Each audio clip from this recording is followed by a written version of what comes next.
სახელითა მამისაითა და ძისაითა და წმინდისა სულისაითა.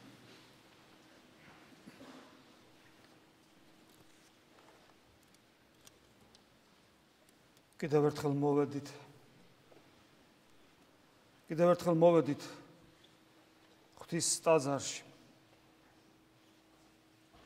იმისათვის რომ ღმერთი ვეძებოთ. კიდევ ერთხელ მოვედით იმისათვის რომ მასთან ურთიერთობა შევძლოთ. კიდევ ერთხელ მოვედით იმისათვის რომ ღმერთსა და ჩვენ შორის არსებული ზღუდე, ბარიერი, ამასოფლის სულისა, ჩვენი ხორციელი დაცემული, არა მარტო ხორციელი, მთლიანად დაცემული ბუნებისა ეს ზღუდე გადავლახოთ. კიდევ ერთხელ მოვედით იმისათვის, რომ ჩვენი პიროვნული არჩევანი ჩვენვე დავინახოთ და მის რეალიზებას ვეცადოთ. არჩევანი, რომელიც ჩვენ გაკეთებული უნდა გქონდეს, რომელსაც ჩვენ გამოვხატავთ სიტყვით, რომ ღმერთო მე შენთან ყოფნა მსურს და მინდა. კიდევ ერთხელ მოვედით და კიდევ ერთხელ ვიწვალეთ და კიდევ ერთხელ დავწმუნდით, რომ ეს არც ისე იოლია. არც ისე იოლია, მაგრამ მიუხედავად იმისა, რომ ძალიან რთულია, მიუხედავად იმისა, რომ თითქმის არა, ჩვენთვის ადამიანური ბუნებისათვის შეუძლებელია. მე მგონია, რომ სულიერი ცხოვრება მრავალ გამოცდილებას გვძენს და ერთ-ერთი გამოცდილებათაგანი, რაც ჩვენ უნდა გქონდეს, არის განცდა იმისა, რომ შეუძლებელია, ვერ ვერევი ამ ბარიერს, ვერ ვლახავ ამ ბარიერს, ვერ ვძლევ ჩემ დაცემულ ბუნებას, ჩემს მიდრეკილებებს, ჩემს ამასოფლის სულისადმი სიყვარულსა და ერთგულებას. მაგრამ ამავე დროს არ ჩემი პიროვნული არჩევანი არ იხევს უკან და მუდამ ბრძოლაში ვარ და ყველაზე მეტად ეს ბრძოლა სწორედ აქ ვლინდება.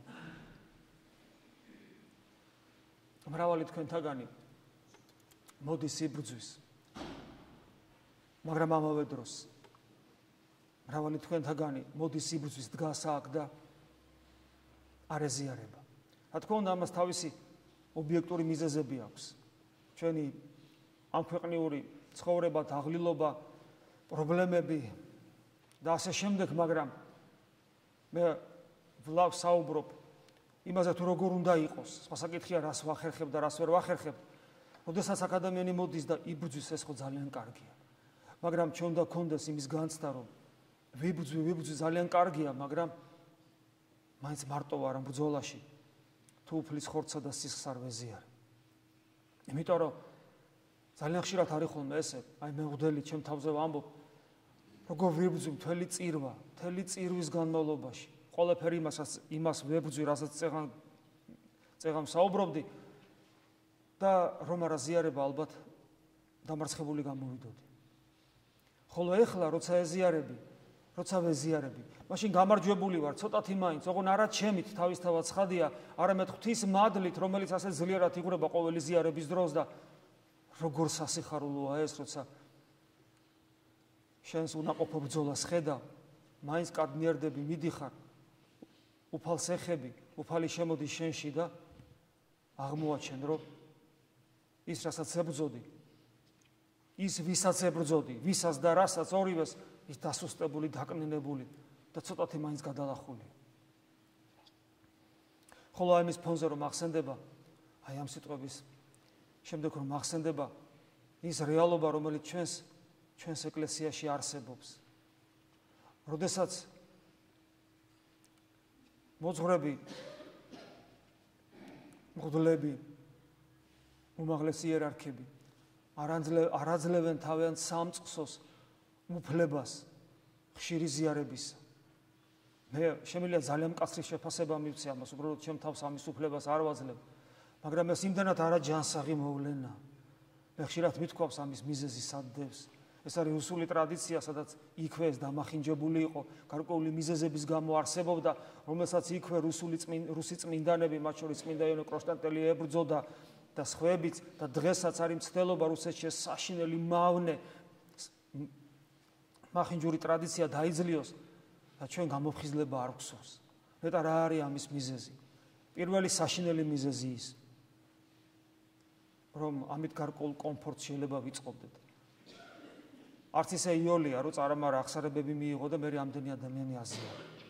ამავე დროს მეორე მიზეზი, რომელიც ასევე საშინელი შეიძლება უარესიც კი, როდესაც თავად სასულიერო პირებმა არ ვიცით, სად ვიმყოფებით, რას ვაკეთებთ და რას ნიშნავს ქრისტიანობა, რას ნიშნავს ქრისტიანობა როგორც ევქარისტიული კავშირი და რას ნიშნავს წირვაზე დგომა, როდესაც ადამიანი მოგყავს, ეუბნები რომ უნდა მოხვიდე და უკან უშვებ.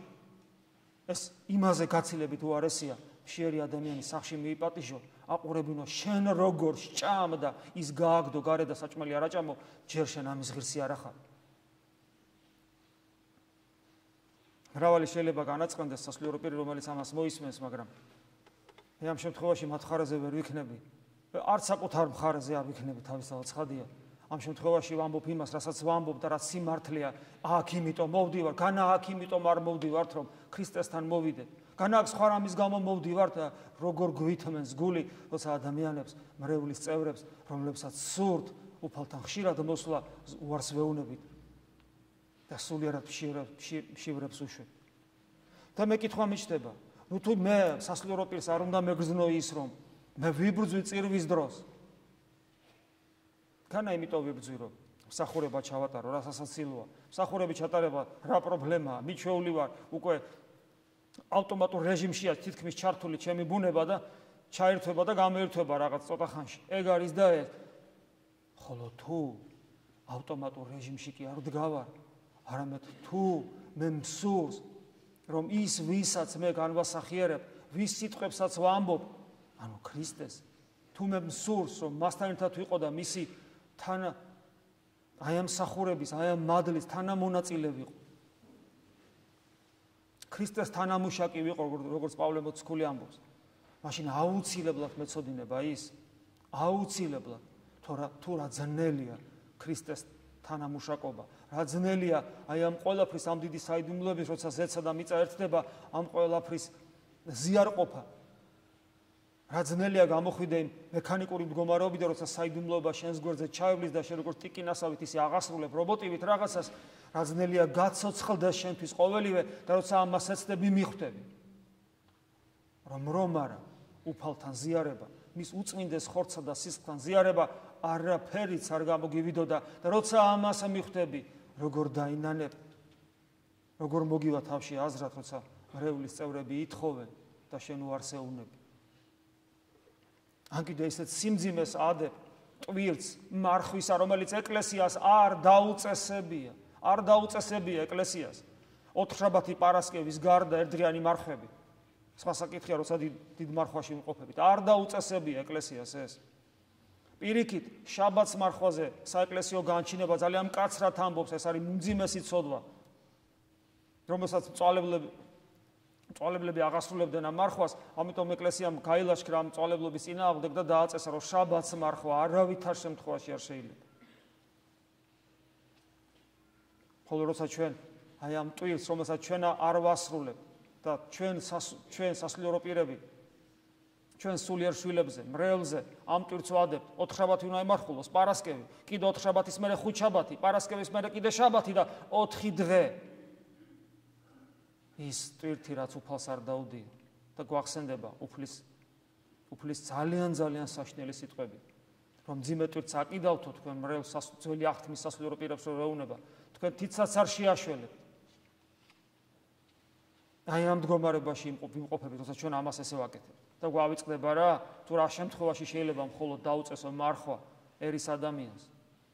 როგორც ეპიდემია, როგორც სულიერი სასჯელი, გარკვეული მიზეზისა გამო, ესეც ძალიან იშვიათად, იმიტომ რომ ამ გაუსაზლის პირობებში, როცა ჩვენი ხალხი, ჩვენი ერი, ჩვენი სამშობლო ესედაც უმძიმეს მდგომარეობაშია, თუნდაც კვების მხრივ და კიდევ უმძიმე. საწერია, საწაიკითხე, სად მოიგონე, საიდან მოიტანე. მაგრამ მე იმედი მაქვს.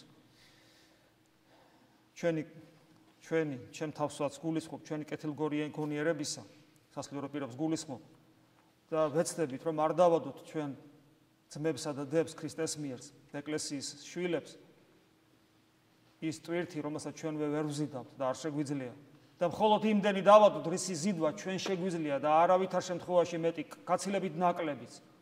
სხვასთან უნდა იყო მობიერი, ხოლო მკაცრი თუ გინდა იყო მხოლოდ საკუთარ თავთან შეგილია სიმკაცრე გამოიჩინა. ჩვენ სიტყვა გაგვიგზელდა ამ მიმართულებით, იმიტომ რომ ჩემთვის ეს ძალიან მტკივნეულია, მით უმეტეს, როდესაც კიდევ და კიდევ მოდიან ჩემთან, ჩვენთან ეკლესიაში კიდევ და კიდევ მოდიან ერის ადამიანები, რომლებიც წუხან აი ამ არ ვიცი, მახინჯი მოვლენის გამო, რომელიც ჩვენს ეკლესიაში არსებობს, როცა ისინი ბკოლდებიან. ამიტომაც ბუნებრივი იყო, რომ ამ საკითხს მესაუბრა კიდევ ერთხელ. მაგრამ ჩვენ უნდა ვიცოდეთ, რომ როცა ჩვენი საკუთარი ინებით უარს ვამბობ, განსაკუთრებულად იმ ადამიანებზე მაქვს საუბარი, რომლებიც ლოცვასაც ესწრებიან, აქვთ ამის საშუალება, წირვასაც ესწრებიან, მაგრამ არ ეზიარებიან, ეს აბსოლუტურად გაუგებარია. კიდევ ვიმეორებ, თქვენ წარმოიდგინეთ, აი მამა თეოდორე მეხმარება, ჩვენი მეორე, რა რთულია ორი მღვდლისთვისაც კი ამდენი ხალხის ზიარება. წარმოიდგინეთ, ყოველთვის ყველა ეზიარებოდეს, რა მძიმეა. თქვენ ვერ წარმოიდგინეთ, აი ხელის თითებიც კი როგორ გვტკივა. აღარ ვლაპარაკობ, თქვათ, ფეხის კიდურებზე, როცა გაუნძრებლად უნდა იდგე. წელი და ასე შემდეგ მხრები და რა რთული იქნება თუ მთელი მრევლი ეზიარება ეს ჩვენთვის, მაგრამ კიდევ ერთხელ ვადასტურებ, რომ თუ თქვენ ღმერთს ეძებთ, მაშინ თქვენ უნდა გქონდეთ განცდა იმისა, რომ მას ვერ მიახლებით, ეს ძალიან გიჭირთ.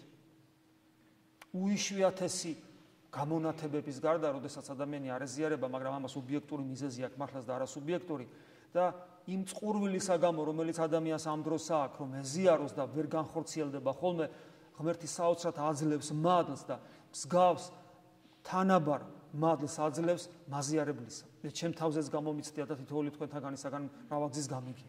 აი ამ ობიექტური მიზეზის გარდა, თუ ადამიანი მხოლოდ იმის გამო არ ვერ გავიგე, რის გამო არ ეზიარება, მე ეს არ მესმის, როცა ლოცვაზეც არის, წირვაზეც არის და რატომღაც არ ეზიარება, ეს ჩემთვის გაუგებარია და მაშინ მე მიჩნდება კითხვა, ესე იგი ის ადამიანი აქ რისთვის დგას?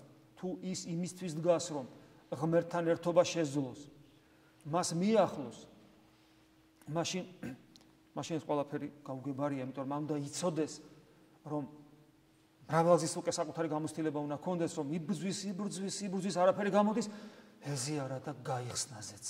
და ეს მრავალგზის, აი ეს ხშირად ხდება ეს და ეს ხდება იმიტომ, რომ უფალმა როგორმე დაგვანახოს, რომ მე თქვენთანა ვარ.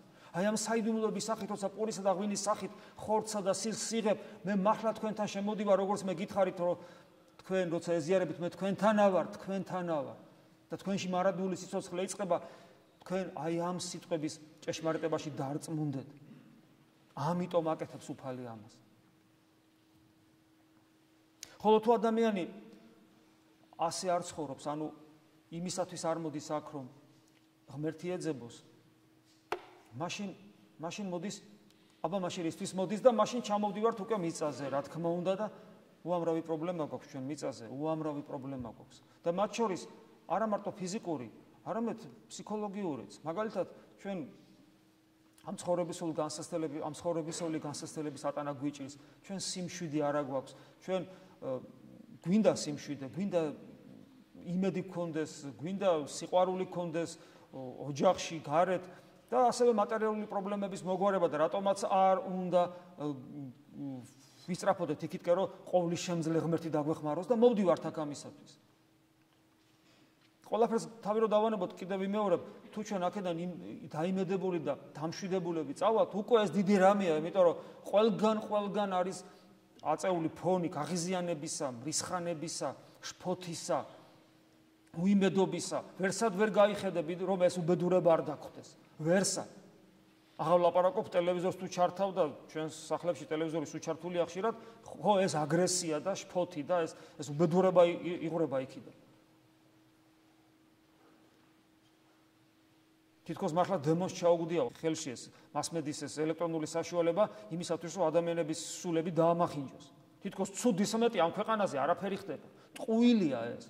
ეს მხოლოდ რაღაც ფილმებს რო უყურებ, რაღაც საშინელ ფილმებს რო უყურებ, და იგივე ჩვენს ინფორმაციას რომ მოусმენ, ასევე არანაკლებ საშინელს, მაშინ ჩამოგიყალიბდება, აი უცხო პლანეტელი რომ მოვიდეს ბჭყალებში და ტელევიზორთან დასვა, აჩვენებ იმ ფილმებს, იმ რაღაც უაზრო ფილმებს, კომერციულ ფილმებს და ასევე თქვათ ჩვენ საინფორმაციო გადაცემებს რომ აყურებინო, ის იტყვის, რომ ესე იგი დედამიწა საშინელ უბედურებაშია ჩაფლული, გარშემო მხოლოდ უბედურება და სიკეთე აქ საერთოდ არ ხდება. და სინამდვილეში ესე სულაც არ არის.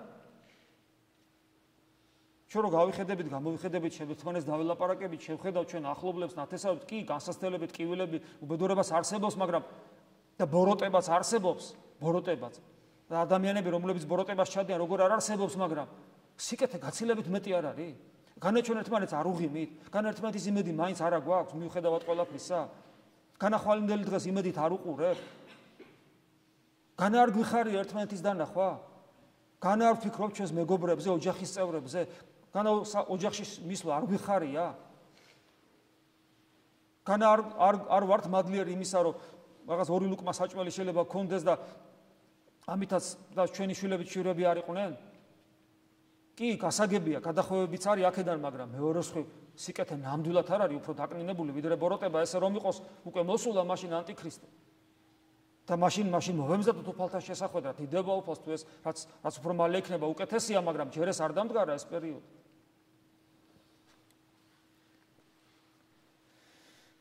ასე რომ ჩვენ აქ რომ მოვდივართ, უნდა ვეცადოთ, მოვიდეთ იმისათვის, ისთვისაც უნდა მოვიდეთ.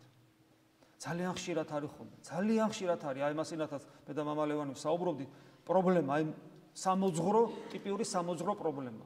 როდესაც ადამიანი მოდის, გესაუბრება, ან ახსარებას გეუბნება და როდესაც მას აქვს განცდა, რომ ღმერთმა იგი მიატოვა. ღმერთი მასე არ ზრუნავს. ღმერთს ის ვერ გზნობს, ვერ ხედავს, ვერ განიცდის. თავის პრობლემებთან მარტოა დარჩენილი და არ აქვს იმედი, რომ მას ღმერთი დაეხმარება. და ეს იმდენად რთული პრობლემაა. ეს არის ურწმუნოება. ეს არის ურწმუნოება და ათეიზმი, ჩვენ გონი ათეიზმი მაინდამაინც ნამგალი და უნდა ქონდეს გულზე გამოსახული და ესე იგი ლოზუნგებით ებრძოდა ქრისტიანობას, მაგრამ ათეიზმის მრავალი გამოვლინება არსებობს და აი ესეც ათეიზმია, რაზეც მე წეგან ვსაუბრობდი. და ჩვენი პრობლემა, მოძღვართა პრობლემა, სამოძღვრებო პრობლემა, როდესაც ადამიანს ვერ ახერხებ, რომ ადამიანს აჩვენო, დაანახო, მაგრამ კაცო, ღმერთმა როგორ შეიძლება მიგატოვოს? როგორ შეიძლება ღმერთმა? ეს როგორი გამორიცხულია, იცი? როგორი აბსურდია და როგორი მკრეხელობა. ღმერთი, რომელიც არის სიყვარულის, არასოდეს არ გტოვებს. მეცაც გეტყვით, მე ხშირად მithქვია, საკუთრივ მართლმადიდებლური სწავლობა, აი კათოლიციზმის თითქოს ყველაზე ახლოს დგას, მაგრამ აი ამ საკითხშიც როგორი განსხვავებაა ჩვენ შორის, კათოლიციზმი, რომელიც ამბობს, რომ მადლი ადამიანისათვის გარეგანი მოვლენაა და ადამიანი როგორც ტანსაცმელში ისე იმოსება მადლით და თუ მადლი განეშორება, ადამიანი ბუნებრივად არის, ხოლო თუ მადლს შეიმოსავს, უკვე მადლისმიერი მდგომარეობა აქვს. მართლმადიდებლობა სულ სხვა რამეს ამბობს. მართლმადიდებლობა ამბობს, რომ ადამიანი მადლის გარეშე არ არსებობს. პირველი ადამიანიდან დაწყებული ადამი, როცა სიცოცხლის სუნთქვა შთაბერა ღმერთმა, დამთავრებული უკანასკნელი ადამიანის, რომელიც იარსებებს და ნებისმიერი ადამიანის, რომელიც დედამიწის ნებისმიერ წერტილში ცხოვრობს, არც ერთი ადამიანი არ არსებობს მადლის გარეშე. მადლმოსილება ადამიანისათვის ბუნებრივი მდგომარეობა, ხოლო უმადლობა ადამიანს პირუტყვად აქცევს. ხოლო თითოეული ჩვენთაგანი რა მდგომარეობაში სარნა ვიმყოფებოდა? ჩვენთვის ბუნებრივია მადლმოსილება რა, ამიტომ ჩვენ ღმერთთან ერთად ვართ, ღმერთის გარეშე არასოდეს არ ვართ. თქვით ურწმუნო ადამიანიც კი, რომელიც თავის პიროვნული არჩევანით ებრძვის ღმერთს და ცდილობს მისი გულიდან განაგდოს, ისიც კი მადლმოსილია. ერთადერთი ამბობენ ანტიქრისტე არ იქნებაო ეს, იმიტომ რომ იგი ადამიანთაგან მხოლოდ ერთადერთი სამყაროში მოახერხებს სრულ რეალიზებას ათეიზმისა, რომელიც თავისი პიროვნული არჩევანით ისე გაემიჯნება ღმერთს, რომ სრულად დაიპყრობს მას დემონი. ფაქტიურად მისი სახით იარსებებს ხორცშესხმული, განკაცებული, ესე ვერ ვიტყვით, იმიტომ რომ ეს სხვა რამეს ნიშნავს, მაგრამ ესე შეიძლება ვთქვათ ხორცშესხმული, დაცემული ქერუბინი. სრული სახით იქნება ეს მაქსიმალურად, რაც შეიძლება სატანამ მიაღწიოს. ბოლომდე. ამიტომ არის, რომ ანტიქრისტეს გარდა არავიზე არ შეიძლება თქვა, რომ ის ბოლომდე შეპყრობილი იყო, არავიზე ნებისმიერ ცოდულზე. იმიტომ რომ ადამიანში ყოველთვის რჩება მადლი. და ადამიანში ყოველთვის შეება თავისუფლების შესაძლებლობა, თავისუფალი არჩევანი უკანასკნელ ამოს უნთქვა. ჩვენ არ ვიცით ადამიანი რო კვდება, მან რა არჩევანი გააკეთა, მისი თავისუფლება როგორ რეალიზდა,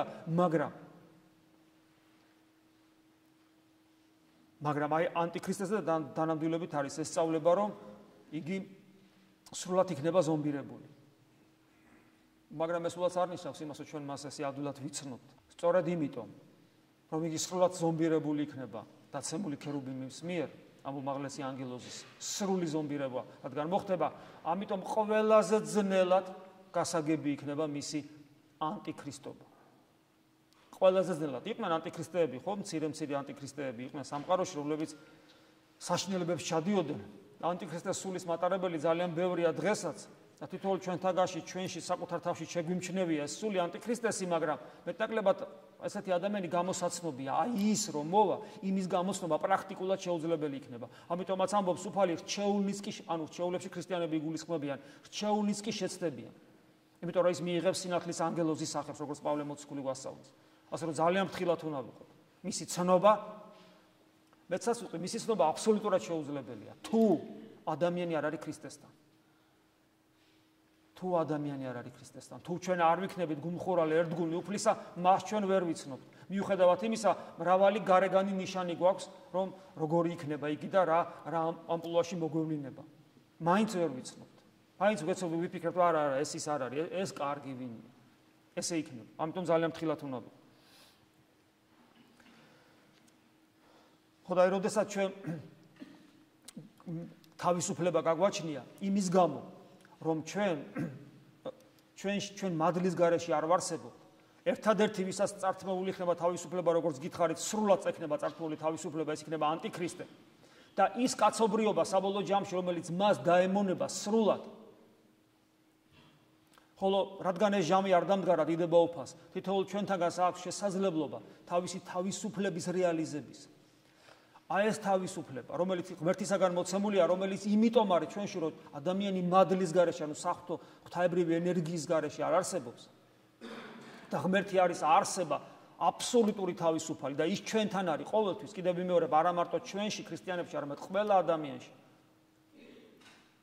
ამიტომ ჩვენი ქრისტიანული ცხოვრების რეალიზება სწორედ თავისუფლებაში უნდა მოხდეს. თავისუფლების გარეშე ეს ვერ მოხდება და თუ ჩვენ რაიმე პრობლემა გვაქვს სულიერ ცხოვრებაში, ეს მხოლოდ იმიტომ, რომ ჩვენში თავისუფლების რეალიზება ვერ ხდება. და ეს ძალიან კარგად გამოჩნდა დღევანდელ სახარებაში, რომელსაც მე რა თქმა უნდა სულად არ წაგიკითხავთ, მაგრამ გახსოვთ, იგავი მთესვარის შესახებ, ეს ცნობილი იგავია, მრავალი იგავს ამბობს უფალი წმინდა წერილში, ხოლო ზოგიერთებს განმარტავს იშვიათად. უფრო მრავალს ეს არ განმარტავს უფალი, მაგრამ აი განმარტავს ამ იგავს საკმაოდ დაწვრილებით, ამიტომ ეს იგავი მე ვფიქრობ თქვენ თითოეულმა თქვენთანგანმა ძალიან კარგად იცით, იმედია სახარებას კითხულობ და მისი სიუჟეტის ძალიან კარგად იცით, ამიტომ მე მას ესე არ წავიკითხავ, მაგრამ აქ არის ძალიან მნიშვნელოვანი ერთი რამ.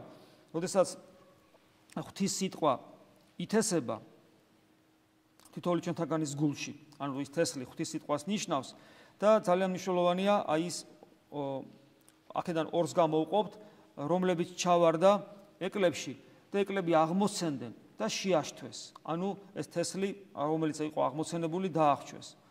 და შემდეგ რომელიც ქვეყანას ეკეთილსა დაეცა, აღმოცენდა და იყო ნაყოფი 100 წილი. და მე უფალი ამბობს, რომელსაც ასხენ ყურის სმენად ისვინენ. ანუ უფალი ამით გვაჩვენებს, რომ ყური კი გვაქვს, მაგრამ თუ გაქვთ ყური, ანუ თუ გაქვთ პრეტენზია იმისა, რომ მოსმენა შეგიძლიათ, გასაგებია, ხო, ანატომიური ყური არ იგულისხმება, აქ იგულისხმება ჩვენი გონიერი სული. თუ გაქვთ პრეტენზია იმისა, რომ თქვენ შეგიძლიათ გაიგოთ, მაშინ მოისმინოთ, უფალი ამბობს. და ჩაუღმავდით ამას, იმიტომ რომ ეს თქვენთვის ითქვა. და ეკალ საშინა, რომელიც ჩავარდა, მე უფალი განმარტავს. ესენი ის ადამიანები არიანო, რომლებიც ზრუნვისაგან და სიმდიდრისა და გემოთაგან, აი ძალიან მნიშვნელოვანი, ხა ჩვენ შორის დიდრებს ნაკლებად ვიპოვით, მაგრამ აი გემოთ მოყარეობა ღარებსაც იგივე აქვს, როგორც დიდას, იმიტომ რომ აქ რო უფალს ეთქვა, ზრუნვისაგან სიმდიდრისა, ჩვენ ვიტყოდით, არა მამაო, ჩვენ დიდრები არა ვართ, ეგ პრობლემა არ აქვს, არა, გემოთაგან. და ხშირად ღარებს უფრო მეტი გემოს მოყარეობა აქვს, ვიდრე დიდას, რომელსაც ყველაფერი უკეყელში ამოსული აქვს და სხვა რამეს ეძებს და ეგება ღმერთი იპოვოს. გემოთაგან ამის სოფლისათა, ანუ ამას სოფლის გემო, ვლენან და შეაშთვიან და არა ნაყოფიერ იქმნიან. ხო გესმით? აქ არის საუბარი იმ ადამიანზე, რომელმაც ღვთის სიტყვა მიიღო, რომელმაც შეიწყნარა, რომელმაც ნაყოფი აღმოაცენა. ეს ხალხი ჩვენ ვართ. ჩვენ ნაყოფი მივიღეთ, თესლი გულში მივიღეთ. ის თესლი ჩვენი გულის ნიადაგზე აღმოცენდა. ქრისტიანები ვართ და იმიტომ. და მე გემოთაგან სოფლისად. ის ეკლები ამოვლენ, შეაშთვიან და არა ნაყოფიერი იქნებიან. თუ ჩვენ საკუთარ თავს დავაკვირდებით, მე იმედი მაქვს, რომ დავინახავთ, რომ მრავალი ჩვენთაგანი დიახაც გრძნობს, რომ ჩვენს გულში ის ნაყოფი, კეთილი ნაყოფი ამოვიდა თავისთავად ცხადია. თორე სხვანაირად ჩვენ აქ ვერ ვიდგებოდით. ჩვენს გულს უფალი შეხებია, ჩვენას გვიგზნია, ჩვენ სიხარული ქონია სულიერ ცხოვრებაში, ჩვენ სიხარული ქონია ღმერთთან ურთიერთობისას, ზიარებისას. ეს გამოცდილება ჩვენ გვაგდეს, გვაძლევს სტიმულს, რომ კიდევ და კიდევ მოვიდეთ და საათობით ვიდგეთ და ვეძებოთ, გარკვეული ხორციელი მიდრეკილებებიავლაგმოთ, ვნებებს ვებრძოლოთ, სიამოვნებებზე უარი ვთქვათ, მხოლოდ იმის გამო, რომ ჩვენს გულში აღმოცენებული კეთილი მარცვალი ბოლომდე აღმოცინდეს. ჩვენ ეს გამოცდილება გვაქვს. მაგრამ ამავე დროს ისიც ვიცით, რომ კი აღმოცენდა თითქოს და თან არაერთხელ აღმოცენდა, მერე ეკლება მოაშთვეს. მერე კიდე აღმოცენდა, კიდე მოაშთვეს, კიდე და შეიძლება ადამიანი 10-15-20 წელი ცხოვრობდეს ეკლესიური ცხოვრებით, მრავალგზის აღმოცენდეს, იმიტომ რომ უფალი თავს არ გვანებებს, ვიდრე არ გვაცხოვნებს, მაგრამ ჩვენ მრავალგზის მოვაშთობთ ხოლმე ჩვენში არსებული ეკლები და გამოდის ის, რომ ეკლესიურები ვართ გარეგნულად, ქრისტიანები ვართ გარეგნულად, გარკვეული ჩვევებიც გვაქვს, გამოცდილებას, მაგრამ არ ვიზდებით. მე მგონი ეს უცხო არ უნდა იყოს ჩვენთვის და ეს სამწუხარო რეალობაა. ჩვენ არ ვიზდებით. ეს საშინელი რეალობაა. წლების განმავლობაში ვეზიარებით და ერთ ნაბიჯსაც ვერ ვდგავთ, მაგრამ არც ვწყდებით, გასაგებია დიდება უფალს, მაგრამ არც ვიზდებით. მაგრამ არსებობენ ისინი ისეთი ადამიანები, რომელიც გულს კეთილ ქვეყანად სახელსდებს უფალი და ასე ამბობს, კეთილსა ქვეყანასა დაეთესა. ხლა როგორი არიან ეს ადამიანები და ვინ არიან? ესენი არიან, რომელთა გულითა კეთილითა და სახიერითა ისმინიან სიტყვა და შეიკრძალიან. ჩვენ სიტყვას ვისმენთ, ღვთის სიტყვას. ანუ ჩვენ ყოველთვის გვესმის, ვფიქრობთ, ვლოცულობთ, სახარებას ვკითხულობთ, აქ მოვდივართ, ერთმანეთს ვესაუბრებით, ჩვენ განცდა გვაქვს, არც ვკითხულობთ, არც ლოცვებს ვკითხულობ, არ თქვათ იმ მომენტში არც სახარებას, მაგრამ ღმერთი მე ჩემს გულს ესაუბრება და მე განცდა მაქვს, რომ ღმერთი ჩემთან არის და განმაცდენებს, მაგზნობინებს, მაჩვენებს. ანუ ესე იზრდება ადამიანი, ღვთის სიტყვა სხვადასხვანაირი ფორმით გვეწოდება, ეს მადლისმიერი სიტყვა. და გულითა კეთილითა და სახიერითა ისმინიან სიტყვაი და შეიკრძალიან. ნახეთ, ადამიანი, რომელიც მიიღებს, გაიგონებს და გაუფრთხილდება, უფრთხილდება. აი ჩვენ ეს პრობლემა გვაქვს, ერთ-ერთი მთავარი პრობლემა ჩვენი ქრისტიანული ცხოვრებისა სწორედ ეს არის. მრავალ ჩვენთაგას უგძუნია და განუცდია ღმერთი. ზიარების დროს, აღსარების დროს, ლოცვის დროს ჩვენს გულს გახარებია, მაგრამ ჩვენ მას არ უფრთხილდებით. მე მგონია, რომ თითოეულ ჩვენთაგას ამის ძალიან წარე გამოცდილება აქვს და ძალიან ხშირად ამგვარი რამ ხშირად ხდება ჩვენ ცხოვრებაში, თუმცა ჩვენ არ უფრთხილდებით. და აი მარგალიც, რომელიც გვეძლევა ღვთისაგან, პირდაპირ წუმპეში ვაგდებთ. და ამით რა თქმა უნდა ძალიან ვცოდავთ. და უფალი თავის კაცთმოყვარებით მრავალგზის გვაძლევს კვლავ ამ მარგალიც, მაგრამ კვლავ წუმპეში ვაგდებთ. წარმოიდგინეთ ადამიანი, რომელიც ამ მარგალით წუმპეში არ ჩაგდებს და გაუფრთხილდება, რომ მიიღო, გაუფრთხილდება და როგორც ცოცხალ ლამას ყვავილს ისე დაუწყებს მოვლას. არ მოაკლებს წყალს, არ მოაკლებს ნაყოფიერ მიწას, არ მოაკლებს მზეს, სითბოს, ალერს, რომ როგორმე გაიზარდოს. კი არ მოკვდეს, გაიზარდოს. კი მოკვდება, კიდე აღმოცენდება. მოკვდება კიდე შენს უკანასკნელ ამოსუნთქვამდე უფალი სულ აღმოაცენებს, მაგრამ შედეგად რა გექნება? არც არაფერი. მხოლოდ ტვირთი, მხოლოდ პასუხისგებლობა და სასჯელის მოლოდინი, რომ გეძლეოდა და ცოცხალი თავით, ესე იგი, არ იწყნარებდი ამას. და ასეთი ადამიანები ნაყოფს გამოიღიან და კიდევ ერთი სიტყვა, რომელიც ძალიან მნიშვნელოვანია ჩვენთვის, რომელსაც ჩვენ მაინდა-მაინც ყურადღებას არ ვაქცევთ ხოლმე, ნაყოფი გამოიღიან მოთმინებით. უფალი სიტყვები სხვაგანაც გახსოვთ, რომ მოთმინებით უნდა ვაცხოვნოთ ჩვენი სული. მოთმინება რაც არ ყოფნის, მით უმეტეს 21 საუკუნის ადამიანს. ყველაფერი სწრაფად აუცებ გვინდა, არ გამოვა ეს. არ გამოვა ეს. ეს პროტესტანტული მიდგომაა, რომ ირწმუნებ ქრისტეს როგორც შენ ხსნელს და მორჩა, ცხონებული ხარ და ეხლა შეგიძლია იმღერო და იცეყო. ჩვენ ვიცით რომ ეს ესე არ არის. ჩვენ საკუთარი არა იმიტომ ვიცით რომ მართლმადიდებლობა ესე ასწავლის. ჩვენ იმიტომ კი არ უნდა ვიყოთ მართლმადიდებელნი რომ აჰა ესეთი სწავლებაა, გავიგე, საქართველოში ვარ და მორჩა. არა. ჩვენ ჩვენი გამოცდილებით უნდა ვიყოთ მართლმადიდებელნი. ჩვენი გამოცდილებით. ხშირად ამბობენ ხოლმე რომ რატო ცხონდება რატომ არის ცხონება მართლმადიდებლობა ერთადერთი გზა ცხონების. მე ხშირად ხას უსვამ. ცხონების ერთადერთი გზა არის მართლმადიდებლობა. მაგრამ არასოდეს არ ამბობ რომ რომელიმე ადამიანი სხვაგან ჯოჯოხეთში მიდის. სხვა სარწმუნოების წარმომადგენელი, ამას მე არასოდეს არ ვამბობ. ყოველი ადამიანი ღვთისმშობელია და უფალი მიხედავს, მაგრამ გზა როგორც ასეთი მოცემული გზა, ერთადერთი სწორე უფალთან მისასვლელი არის მართლმადიდებლობა. თუ ეს შენთვის მხოლოდ თეორია იქნა, აქედან ორი გზა არსებობს. ერთი, როდესაც შენ ამ ეს თეორია ერთხელაც იქნება ყელში ამოგივა და ეთქვი, კაიცა, მაიცა კაცო, ეგება სხვებით სწორი არიან და გულგრილი იქნები. ეს ერთი ცუდი გზა და მეორე გზა. როცა შენთვის მართლმადიდებლობა ერთადერთი გზა არისო, ეს თეორია დარჩება, მეორე გზა არის ფარისევლობის გზა.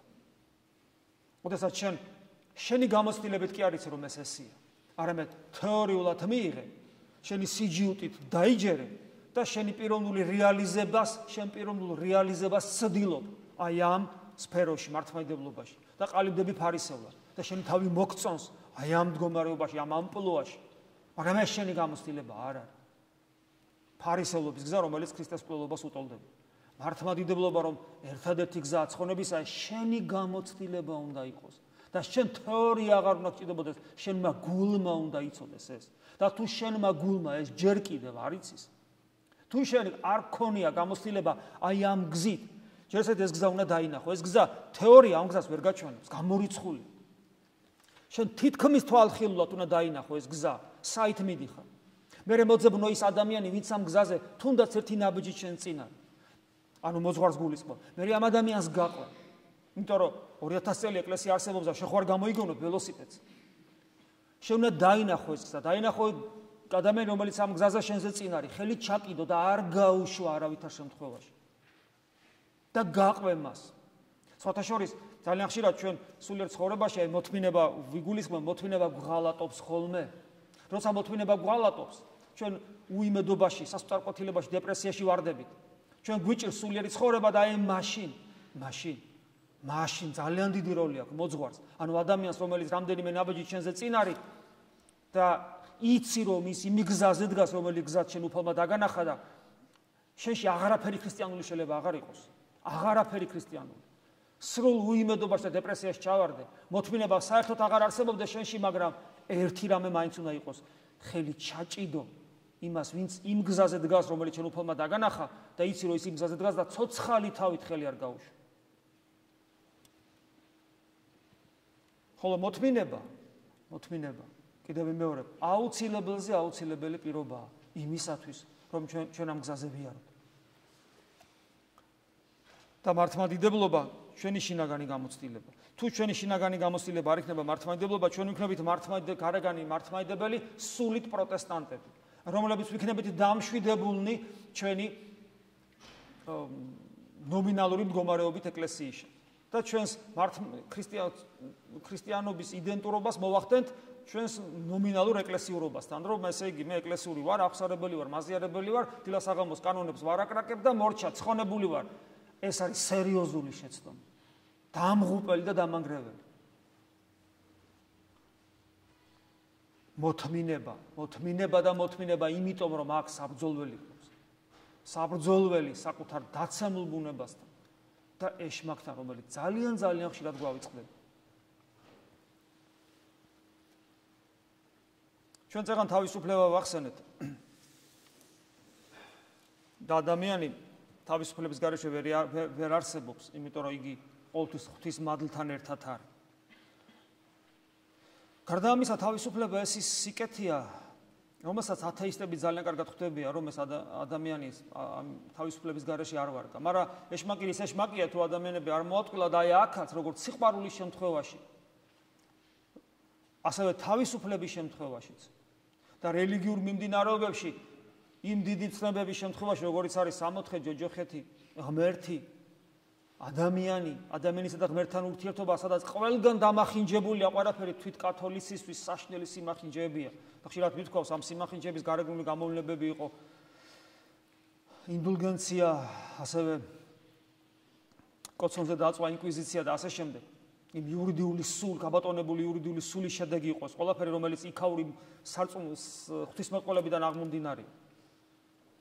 გარდა ამ რელიგიური მიმდინარეობებისა, თვით ათეისტურ მიმდინარეობებში თანამედროვე ჰუმანიზმი რო ქვია და მე არ ვიცი კიდე დემოკრატიას არქმევენ, ლიბერალიზმი, ფემინიზმი, რა ვიცი, რებს აღარ არქმევენ, უკვე აღარც ვიცი, როდესაც ათეიზმი ბობოქრობს აი ამ სახელწოდებების მიერ თითქოს ადამიანზე ზრუნავენ და როგორ უნდა იზრუნო ადამიანზე, როცა მას ღმერთს მოგლეჯ, როცა მას არაბუნებრივ მდგომარეობაში ამყოფებ, როცა ეტყვი, რომ შენში მთავარია შენი ბიოლოგიური არსებობა და არა ის, რომ ღვთის ხატი ხარ. როგორ არის ეს ჰუმანიზმი ჩემთვის გაუგებარი.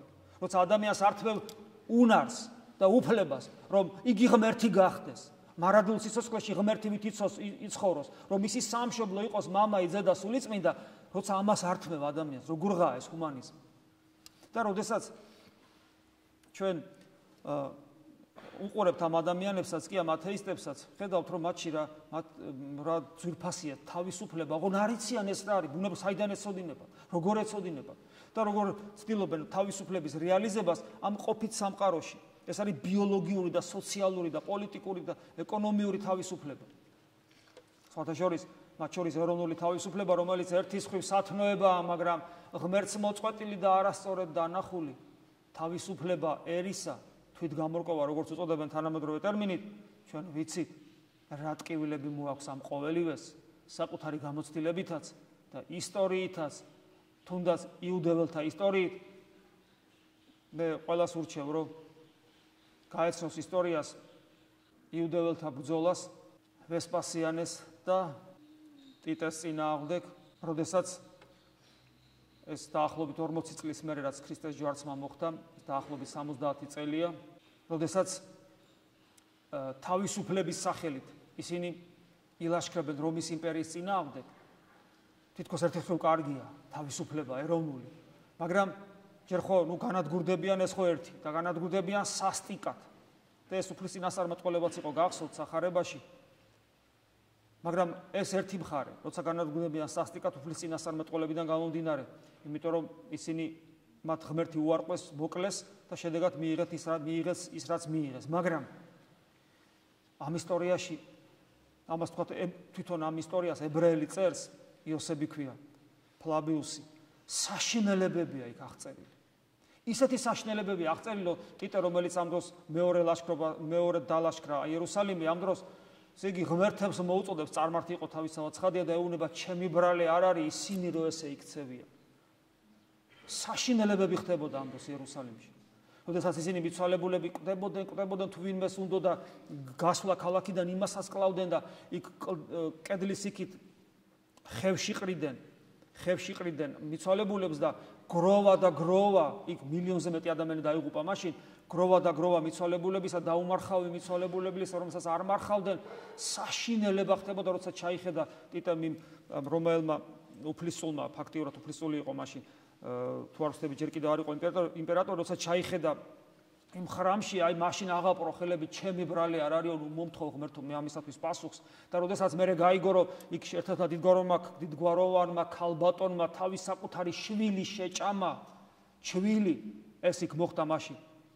და როდესაც იქ როგორ ართმევდნენ იქ ის ვისაც სამხედრო ძალაუფლება ხელთ ეპყრა, როგორ ართმევდნენ ადამიანებს უკანასკნელ სარჩო საბადებას, რომ თვითონ თავის საკუთარი თავი გადაერჩინათ და არავითარ შემთხვევაში არ თანხმდებოდნენ დანებებაზე, მაგრამ რის ფასად?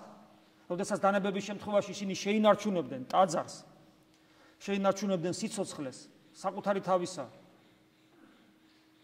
შვილებისა, ოჯახებისა, მოხუცებისა და რელიგიურ ცხოვრებასაც შეინარჩუნებდნენ, მაინც რომ არ დათმეს.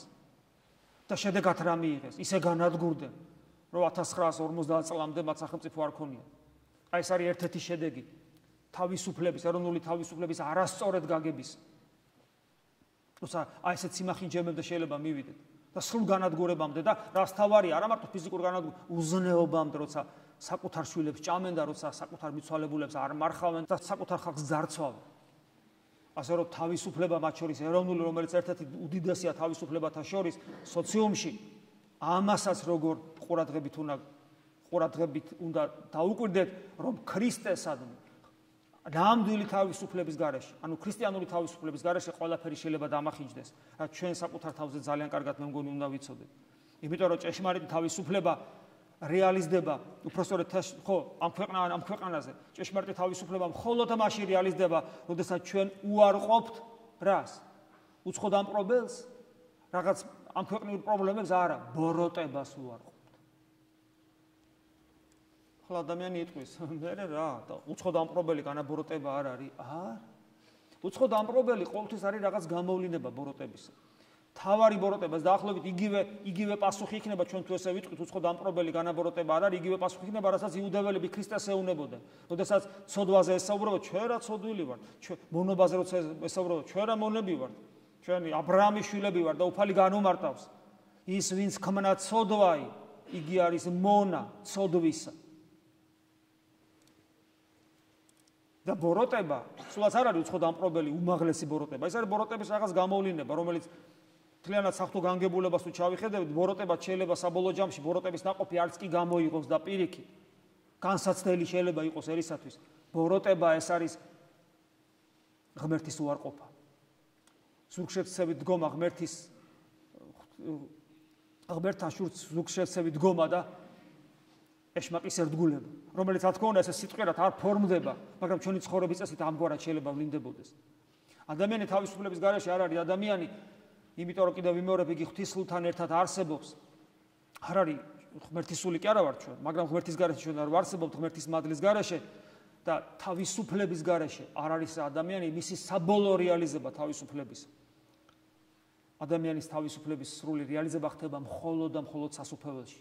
აქ ჩვენ როცა თავისუფლების რეალიზებას ვცდილობთ, ზნეობრივ თავისუფლებაზე მაქვს საუბარი, როდესაც ყოველ წამს ჩვენ გვაქვს არჩევანის წინაშე ვდგავართ ყოველ წამს, რომ მარცხნივ წავიდეთ თუ მარჯვნივ და ყოველთვის ტკივილი ახლავს ამასთან, იმიტომ რომ ჩვენ წინააღმდეგ არის ეს ამასოფლისული ეშმაკი და ჩვენი დაცემული ბუნება, ხოლო ჩვენ მარტონი ვართ პიროვნულად, მაგრამ მეორეს თუ პიროვნულად არჩევანს სწორედ გავაკეთებთ, ღმერთი ჩვენს მხარეზე იქნება, მაგრამ ეს მაინც ტკივნეულია, იმიტომ რომ ჩვენი საბრძოლელი ჩვენ უნდა ვაკეთოთ, ესე იგი თავისუფლებას ტკივილი მოაქვს, ისე როგორც სიყვარულს მოაქვს ტკივილი.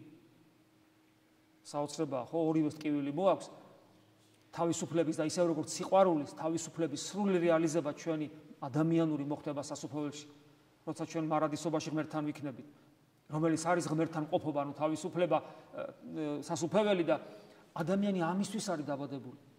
და თუ ჩვენ ეს ყველაფერი გვაწუხებს, თუ ადამიანს სიყვარული არ აწუხებს და თავისუფლება არ აწუხებს, მაგრამ თუ ეს აწუხებს, ამის რეალიზება მხოლოდ ღმერთთან არის. და საოცარი ის არის, რომ ეს არის ჩვენი ღირსება და ჩვენ თავისუფლება, ადამიანის თავისუფლება არის ადამიანის ყველაზე დიდი ღირსება და სიდიადი. და ეს საიდან ჩანს, იცით, აი ღმერთი ხო ყოვლის შემძლეა.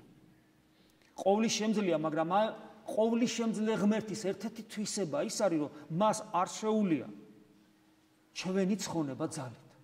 ჩვენი თავისუფალი არჩევანის გარეშე. ანუ ჩვენი დადგუნვა, ჩვენი განადგურება, ჩვენი ნებისმიერ მდგომარეობაში აღება და დადგინება მათ შორის სასופველში ძალით კი შეუძლია, იმიტომ რომ ყოვლის შემძლეა. მაგრამ ღმერთის სიდიადე და ჩვენი ღირსება, სწორედ ის არის, რომ მან ისეთად შეგვქმნა. აი ისეთად შექმნა ადამიანი, რომ შექმნა უკვე როგორც რეალობა და ერთადერთი შეება რა, ან უნდა გაანადგუროს ადამიანი.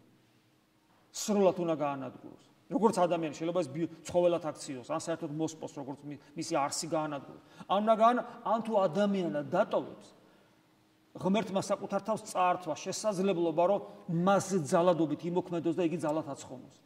ხედავთ, რამხელა იარაღს ვფლობთ ჩვენ. თამას იმიტომ გეუბნებით, რომ ჩვენ როცა აქ მოვდივართ და ჩვენ რაღაც ისე ვერავართ სულიერ ცხოვრებაში, მხოლოდ იმიტომ, რომ ჩვენ ამ საოცარ ძალას, იარაღს, რასაც თავისუფლება ქვია, არასწორად ვიყენებთ. ხო გესმით? ისეთ იარაღია, რომ ღმერთსაც კი უპირისპირდები და ჯობნის საკუთარ გულში. შენ წარმოიდგინე, თუ ღმერთ ჯობნის შენ საკუთარ გულში, საკუთარ თავს რაღაც უზავ.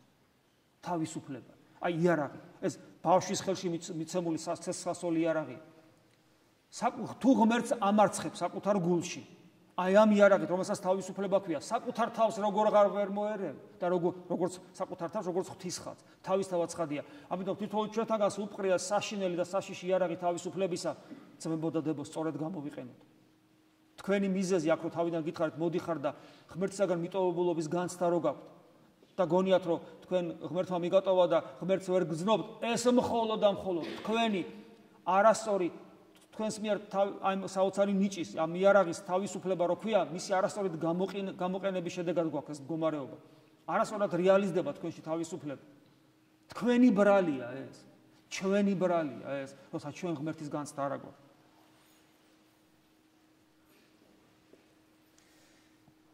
რაც შეეხება მთელ სამყაროს, რომელიც ჩვენთვის შეიქმნა. ადამიანის თავისუფლება არის მთელი სამყაროს აუცილებელი პირობა. გესმით, აი მთელი სამყარო, იმიტომ არსებობს, რომ ჩვენ თავისუფალნი ვართ. როგორც კი, იმიტომ რომ ადამიანი თავისუფლების გარეშე აღარა ადამიანი. სამყარო კი ჩვენთვის შეიქმნა. ხოლო როდესაც სამყაროში ადამიანის თავისუფლება სრულად შეიზღუდება, ეს მოხდება ანტიქრისტეს დროს. როცა ადამიანს წარქმევა შესაძლებლობა მისი თავისუფლება რეალიზდეს, ანტიქრისტეს დროს იქნება ეს. იგი სრულად დაემორჩილება სატანას, დაცემულ ქერუბიმს და ყველას მოსთხოვს ამას. ადამიანებს აღარ მისცემს საშუალებას, რომ თავისუფალნი იყვნენ. ან უნდა აირჩიო ანტიქრისტეს ძეღმერთად, ანუ ღმერთის შვილად და მას ღვთაებრივი თაყვანისზე, ან ფიზიკურად განადგურებს შიმშილით, სოციუმიდან ამოგაგდებს და შიმშილით მოკვდები.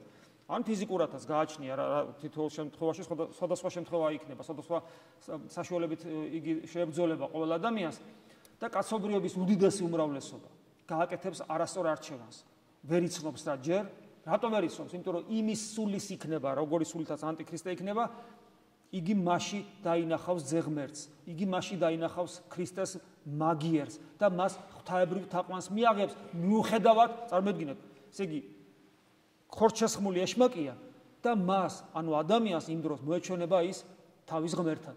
ანუ ეს ნიშნავს, რომ იგი თავისუფლების რეალიზებას ასე გააკეთებს. ხოლო სხვა ადამიანებს ამის საშუალებას არ მისცემს. ანუ სატანა ანტიქრისტე მოუსპობს ადამიანებს არჩევანის შესაძლებლობას. სამყაროში თითოეული დაბადებული ადამიანი ისე იმ მდგომარეობაში აღმოჩნდება, რომ მას არჩევანის საშუალება აღარ ექნება. ამიტომ სამყარო აღარ იქნება რა ადამიანი თავისუფალი, თავის არსებობისას კარგავს და სამყარო დასრულდება. იმ სახით აღარ იარსებებს, ასახითაც ახლა არსებობს. დაბრუნდება უფალი დიდები. ასე რომ ჩვენს ადამიანის თავისუფლებაზე ზოგადად, თავისუფლების რეალიზების უნარზე ზოგადად დამოკიდებულია სამყაროს არსებობა და მისი ხანგრძლივობა ამ ფორმით, როგორიც ის არის, ასევე თითოეული მთლიანად ერის, აი ქართველების თქვათ ამ შემთხვევაში თავისუფლების ხარისხზე, ნამდვილ თავისუფლებაზე ვსაუბრობ, არა იმ სრულ თავისუფლებაზე, რომელიც მაგალითების წეყან მოვიყვანე, ნამდვილ თავისუფლებაზე არ დამოკიდებული ჩვენი სამშობლოს მდგომარეობა, თუ როგორ ვიქნებით, იმიტომ რომ ყოველი პატარა თქვა ამ შემთხვევაში საქართველო არის ერთგვარი მოდელი მთელი სამყაროს. და თითოეული ჩვენთაგანის პიროვნულად თავისუფლებაზეა, თავისუფლების ხარისხზე და სწორ გამოყენებაზეა იარაღისა დამოკიდებულია ჩვენი გარემომცველი საზოგადოება, ჩვენი ოჯახი, ჩვენი მეგობრების წრე და ასე შემდეგ. და ასევე თითოეული ჩვენთაგანის თავისუფლებაზეა დამოკიდებული, რამდენად რეალიზდება ჩვენი ქრისტიანობა მართლმადიდებელ ეკლესიაში. და თუ ჩვენ სწორედ გამოვიყენებთ ამ იარაღს თავისუფლებას, მაშინ ჩვენი სულიერი ცხოვრება სწორედ წარიმართება. და ჩვენ გვექნება ცოცხალი ღმერთის განცდა და აღარ გვექნება ის მდგომარეობა, როცა ვწუწუნოთ, რომ ღმერთმა მიგვატოვა, ღმერთი არასოდეს არ მიგვატოვებს. და თავისუფლების სწორედ გამოყენების შემთხვევაში ჩვენ გვეცოდინება, რისთვის მოვდივართ აქ მოვდით და საერთოდ რისთვის ვცხოვრობთ, რისთვის სუნთქავთ, რატომ ვართ ქრისტიანები? იმიტომ, რომ ჩვენ გვინდა ცოცხალი ღმერთი, მასთან მყოფობა და ერთადერთი ბედნიერების წყაროდ აღვიქვავთ მასთან მარადიულ ერთობას. ამინ. მადლი უფლისა ჩვენისა იესო ქრისტეს და სიყვარული ღვთისა და მამისა და ზიარება სული საწმინდისა იყოს თქვენ ყოველთა თანა. ამინ.